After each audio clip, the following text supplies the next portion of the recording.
Welcome to Midnight Audiobooks. Tonight we enter the world of Edogawa Ranpo, the master of Japanese mystery fiction, whose dark imagination defined a genre. This is The Matchlock, a locked-room murder mystery with a twist no one could see coming. The Matchlock, Edogawa Ranpo. During winter vacation one year, I received an invitation from my friend, Ichiro Hayashi. The letter stated that he and his younger brother, Jiro, had come here about a week ago and were spending their days hunting. But since it wasn't much fun with just the two of them, he wondered if I might come and visit if I had the time. The envelope was from a hotel with the name S Hotel at the foot of Mount A printed on it. As I had been quite at a loss for how to spend the long winter vacation and was thoroughly bored with the melancholy days, I was very happy to receive the invitation, and seeing it as a godsend, I quickly decided to accept. I was slightly concerned that Hayashi was with his stepbrother, with whom he usually didn't get along, but in any case I invited Tachibana, and the two of us decided to go together. It was a warm, unseasonably spring-like day in December, the previous day's rain having cleared up completely. Having no particular need to pack, the trip was extremely simple for us. We only had to board the train with nothing but the clothes on our backs. On this day, Tachibana was dressed in a strange outfit of his liking, an Inverness cape worn over a uniform, and sank deeply into the corner of the train carriage, constantly murmuring Edgar Allan Poe's The Raven, or something similar. Resting the elbow that protruded from one sleeve of his cape on the window frame, dreamily gazing at the passing scenery outside while reciting that dreadful poem of the ominous bird, his demeanour appeared somehow profoundly mystical to me. About 3 hours later, the train arrived at the station at the foot of Mount A. Since we hadn't sent any advance notice, naturally no one came to meet us at the station, so we immediately took a rickshaw from in front of the station and headed to the hotel. Upon arriving at the hotel, the bellboy who greeted us answered our inquiry. "Mr. Hayashi, sir? The younger brother has gone out somewhere, but the older brother is resting in the detached annex out back." "A nap?" "Yes, he rests for a while every day from noon." "Well then, I shall guide you to the annex." The annex was a small, solitary Western-style building standing about 18 meters back across the garden from the main building, connected to it by a long, straight corridor. The bellboy, having led us to the front of the room, said, "When he sleeps, he always locks the door from the inside," and knocked lightly on the closed door. However, he seemed to be sleeping soundly, as there was no answer from inside. He knocked a little harder this time, but even that could not wake Hayashi from his deep sleep. "Hey, Hayashi, aren't you going to wake up?" With that, I tried shouting loudly this time. I thought this would surely wake him no matter how deeply he was asleep, but for some reason not a single sound could be heard from inside. Tachibana joined in, knocking even more forcefully on the door while yelling, but there was still no sign of him waking up. I began to feel somewhat uneasy. I imagined something deeply ominous had happened. "Hey, something's strange. Do you think something happened to him?" When I said this to Tachibana, he seemed to have been imagining the same thing, and looking back at the bellboy, he said, "Are you absolutely certain Hayashi is sleeping inside?" "Yes, quite certain. After all, it's locked from the inside." "Is there no spare key?" "There is. I will go fetch it." It's not normal for him not to wake up after this much knocking. In any case, let's open it with the spare key and see how things are inside. And so, The bellboy turned back and brought the spare key from the main building. When the door was opened, Tachibana jumped in first, but as he rushed straight toward the bed placed against the wall directly opposite the entrance, he froze perfectly still and let out a faint cry. "Ah!" On the bed lay Ichiro Hayashi, his jacket off, wearing only his waistcoat, with a through-and-through gunshot wound to his left chest. Fresh blood flowed from his waistcoat, dyeing the white sheets crimson. It had not yet fully dried and wafted the scent of blood into the air. Seeing Hayashi in this unexpected state, I lost the ability to think, and in a state of half-stupor, I vaguely watched Tachibana's movements. To describe the layout of the room, the east and north sides were walls, and the bed was placed in that corner, with a wardrobe set up next to it. Directly opposite that, near the north on the west side, was the room's only entrance, which connected to the main building via the long corridor. On the south-facing side, there were 2 windows. Beneath the western window was a large desk, upon which sat a heavy bookstand holding a few Western books. Beside the bookstand, resting on a base, was what seemed to be a flower vase, a glass flask of a rare shape, though simply a perfect sphere, filled to the brim with water. In front of it, an extremely old-fashioned hunting gun was carelessly thrown down. Besides that, a pen, ink, and a single letter were the only other things placed on the desk.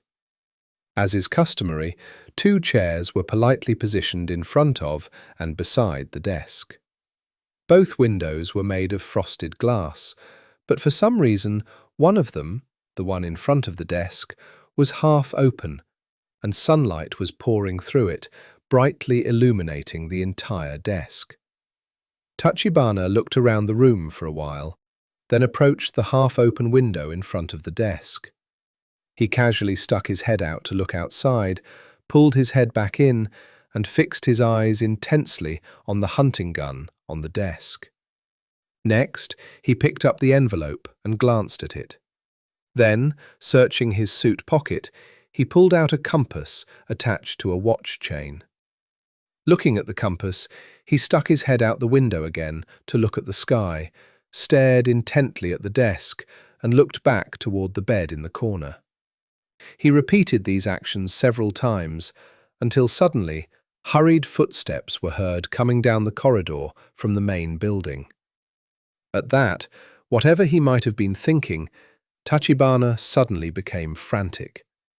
Taking a pencil from his pocket, he hastily marked the positions of the hunting gun and the glass flask on the desk. He similarly marked the exact degree to which the half-open window was ajar.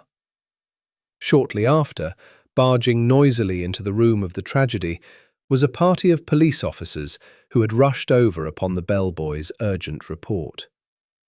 There was a uniformed police inspector and a patrolman, a detective in a business suit, and a police doctor.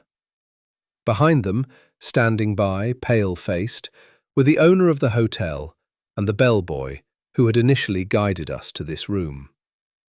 The police doctor and the detective, upon entering, walked straight over to the bed and were digging around, examining something.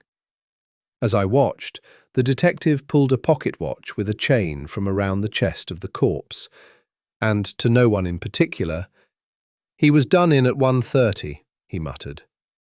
It seemed the hands of the watch struck by the bullet had stopped at 1:30. While the detective was examining the body in this way, the inspector beckoned the bellboy and began to interrogate him. "So the victim returned to his room after having lunch in the dining hall, I see. And did you not hear anything like the sound of a gun?" "Now that you mention it, I do feel like there was a loud noise just past noon, but since guns are constantly going off in the mountains right out back, I didn't pay it any special mind." "This gun on the desk, it looks like a matchlock, but what's it doing here? Is it the victim's?" Saying this, the inspector picked up the matchlock and brought the muzzle close to his nose, muttering involuntarily. "Humph, the smell of gunpowder still lingers. Ah, regarding that, it belongs to this gentleman's younger brother," the hotel owner interjected from the side. "Younger brother?" "Yes, his name is Mr. Jiro. He is also staying with us, and though he is currently out, he has a room in the main building." "Then, what's that? What about that gun?" The inspector turned halfway around and pointed above the bed. There, hanging at a height barely within reach, was a state-of-the-art repeating rifle. It is embarrassing to admit, but until then, I hadn't noticed it at all. "That one belongs to the older brother. He went hunting in the mountains out back with it every day." At that moment, the detective, who had stepped away from the corpse and was looking out the window, must have discovered something. "Ah, this is it!" he shouted. Drawn by his voice, I looked down out the window from behind the detective and saw the distinct imprints of getter sandals in the rather small garden, which was damp from yesterday's rain. Having ascertained this, the detective, looking immensely satisfied with himself, turned to the inspector and began to speechify. The course of the crime seems perfectly simple. In short, the culprit knew of the victim's habit of napping. Just about the time the victim fell asleep, they crept up outside this window, quietly opened it, and shot him with that matchlock. Then they fled, leaving the gun on the desk.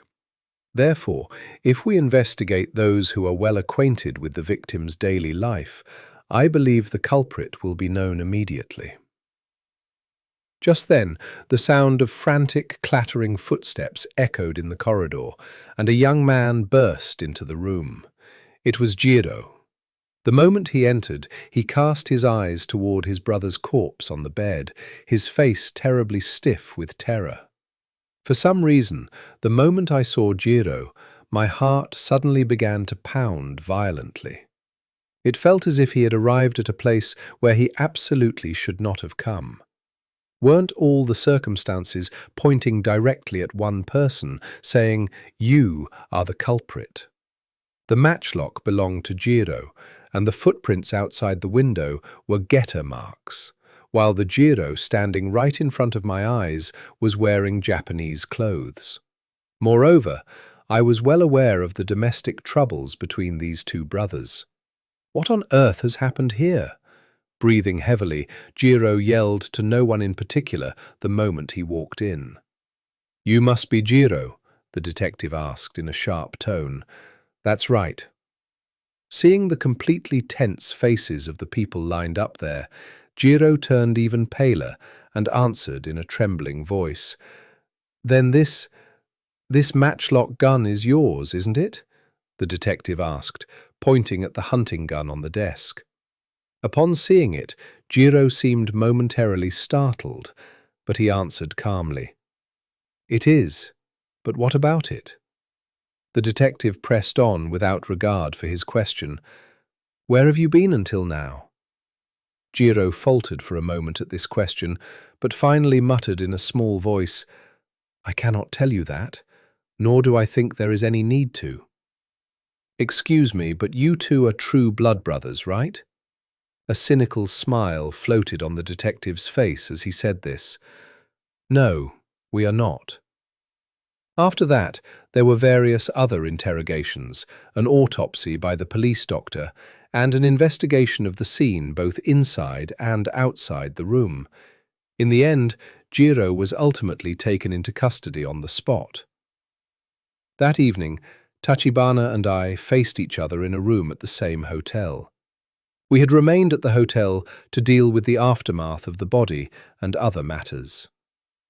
"You were nowhere to be seen for a while. Did you go somewhere?"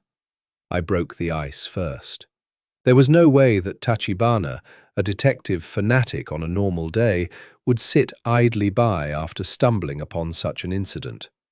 I thought that during the long time he had hidden himself away, he must have either grasped a clue to uncover the truth or run around gathering evidence. Thus, wanting to hear his detective tales, I tried steering the conversation in that direction. That said, I didn't intend to earnestly listen to his brilliant deductions. Rather, I actually wanted to hear how Tachibana, the detective maniac, would self-importantly explain away such an open and shut murder case. At that, Tachibana suddenly opened his mouth wide, "Ah ha ha ha ha," and burst into laughter. I had no idea what was going on, and gazed blankly at Tachibana's face, feeling as if I had been bewitched by a fox. I even suspected that perhaps Hayashi's sudden death had made him lose his mind. For a country detective, he seemed to move quickly and investigate well, but this case appears a bit too simple for a nosy country sleuth. Yes, it is an entirely overly simple case. Just as Tachibana was about to continue speaking, guided by the bellboy, the very person we were just talking about, Tachibana's so-called country sleuth, unexpectedly showed up. "Pardon me for earlier. There is something I would like to ask you," the detective greeted us. "Well, how is it? Has Jiro confessed?" When I asked this, the detective made a sour face and, "I have no need to tell you that," he feigned indifference. "Then what business brings you here?" I would like to hear the details of the situation at that time once more. As the detective said this and pressed me for an answer, from beside me, Tachibana responded to the detective with a cynical yet triumphant and unfathomable smile playing on one cheek. There should be no need to investigate in detail. These seemingly disdainful words clearly angered the detective. "What?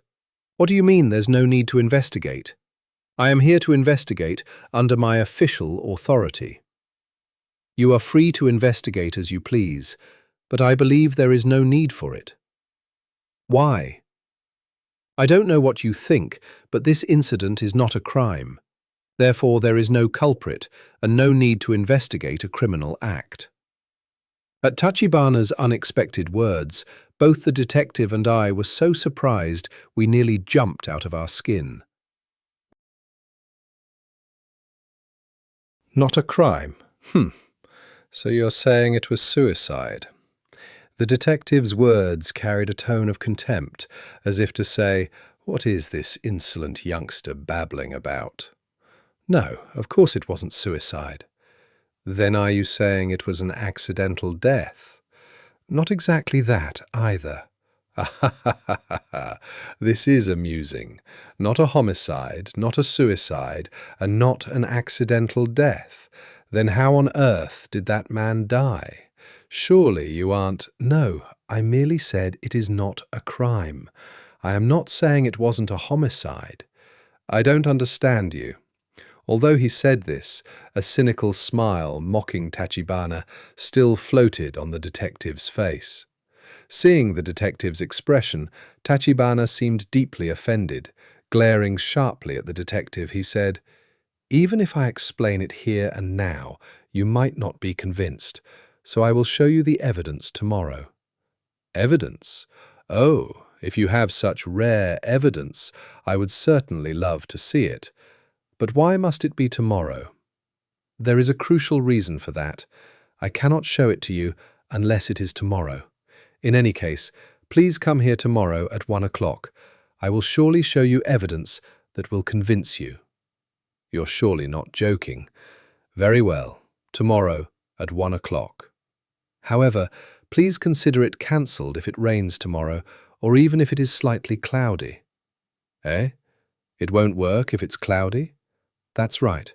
Unless the weather is perfectly clear like today, I cannot show you the evidence.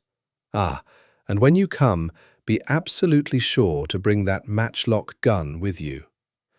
"Those are quite demanding conditions.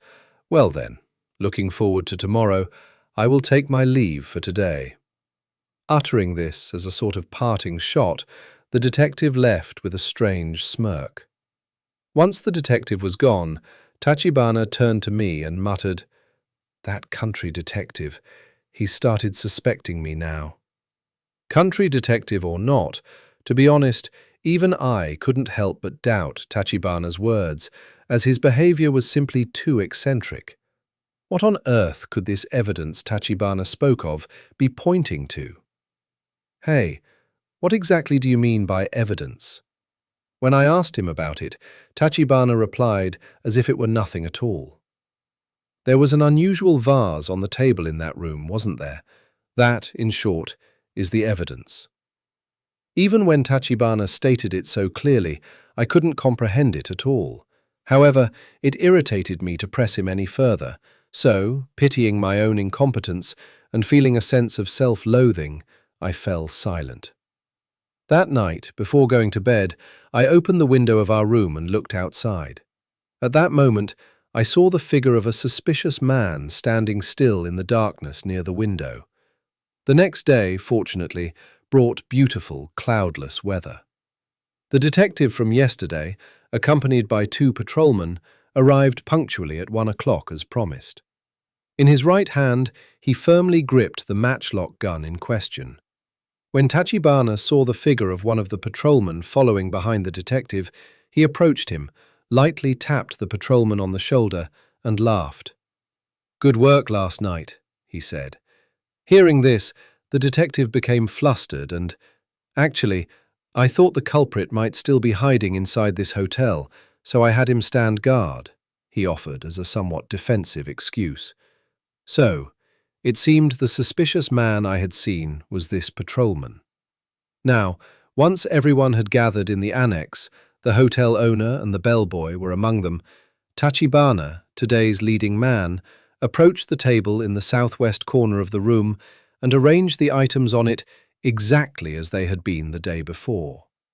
Loading the matchlock he received from the detective with the prepared bullet and gunpowder, he placed it precisely in its original position where he had made the mark. The vase and its stand, to which he paid the utmost meticulous attention, were also set down exactly in their previous positions. Once the items on the desk were placed in positions not differing by a hair's breadth from yesterday, he then opened the window in front of the desk to the point he had marked. Having done so, Tachibana whispered something into the bellboy's ear. The bellboy nodded and left the room, but soon returned carrying a life-sized straw doll. The straw doll was clumsily dressed in a waistcoat. Receiving it from the bellboy, Tachibana laid the doll down on the bed in the corner of the room, exactly as Hayashi had been sleeping yesterday. Once all the preparations were complete, Tachibana looked around at everyone present and slowly began to speak. "With this, the state of this room, not a single item, should differ from its position at the time the tragedy occurred yesterday. I marked the positions of all the important items. Now, I intend to show you all the exact circumstances of how Hayashi was killed yesterday, or rather, how he received the bullet to his chest." Hearing Tachibana's words, so full of confidence, the people gathered there grew tense in spite of themselves. Before that, I will state what I believe regarding this case. The authorities seem to consider Jiro to be the culprit, but I must say this is a misjudgment of the truth of this incident. Not limited to Jiro, there is no culprit anywhere who murdered Ichiro Hayashi in this case. The primary reason suspicion was cast upon Jiro seems to be because this matchlock gun is his property, but I believe this does not constitute a reason in the slightest. No matter how careless a person might be, they wouldn't do something as foolish as killing someone with their own gun and then fleeing, leaving it at the scene. On the contrary, I believe this serves as evidence of Jiro's innocence. The second reason is the footprints in that garden, but this too merely points to the contrary evidence. As you will clearly understand if you examine them later, The stride length is identical, going and coming. And what's more, that stride is extremely narrow. Could a person who has committed the crime of murder walk back so calmly? Furthermore, just to be sure, when I traced and investigated those footprints last night, absurdly enough, it turned out they were the footprints of the mad girl from the mountain behind this hotel, who had slipped through the back hedge and sneaked into the garden. The third reason is that Jiro happened to be absent at the time the tragedy occurred and would not state where he had gone. Regarding this matter, I would prefer to avoid going into too much detail, but I will just state the fact I heard from the bellboy. Immediately after Jiro went out, the daughter of the old gentleman staying on the second floor also went out, and she returned at almost exactly the same time as Jiro. Perhaps Jiro has already confessed this to the police. Here, Tachibana broke off his words and looked toward the detective. The detective nodded, implicitly confirming Tachibana's deduction. Tachibana began speaking again. Finally, the fact that Ichiro and Jiro are not true brothers also seems to be one of the reasons for suspicion, but I think this is a reason too flimsy to be considered a valid one. Besides, even if Jiro harbored murderous intent toward Ichiro, I don't think he would have chosen a place with so many eyes, such as a hotel. The brothers went hunting in the mountains out back almost every day, so if he had wanted to do it, there would have been countless opportunities there. Even if, by bad luck, someone had seen the scene, in such a place he would have had a way out by claiming it was an accidental killing while aiming at a bird, a beast, or something. When we boil it down like this, we cannot find a single reason to suspect Jiro anywhere. What do you say? Even with this, is Jiro still the murderer? I could do nothing but admire the brilliance of Tachibana's eloquence and reasoning, and in my heart I kept crying out, "I see, I see." Tachibana paused his speech and then continued to speak. At first, because the matchlock was left on the desk and the dead man's vest was scorched black with gunpowder, I too thought it might be a suicide. However, realizing a certain terrifying causal relationship between two items on the desk, I immediately understood that my thinking was wrong. Next, since it became clear that the footprints had absolutely nothing to do with this case, it became impossible to imagine that there was a culprit in this incident. If so, how on earth should we interpret Hayashi's death? Is there any other way to think of it than as a homicide without a murderer? Ah, a homicide without a murderer. Could such a bizarre reality exist? The people gathered swallowed hard and listened intently to Tachibana's words. If my imagination is not mistaken, yesterday at noon, after finishing lunch, Hayashi brought the loaded matchlock gun out of Jiro's room, returned to this room, and was toying with it while leaning against this desk.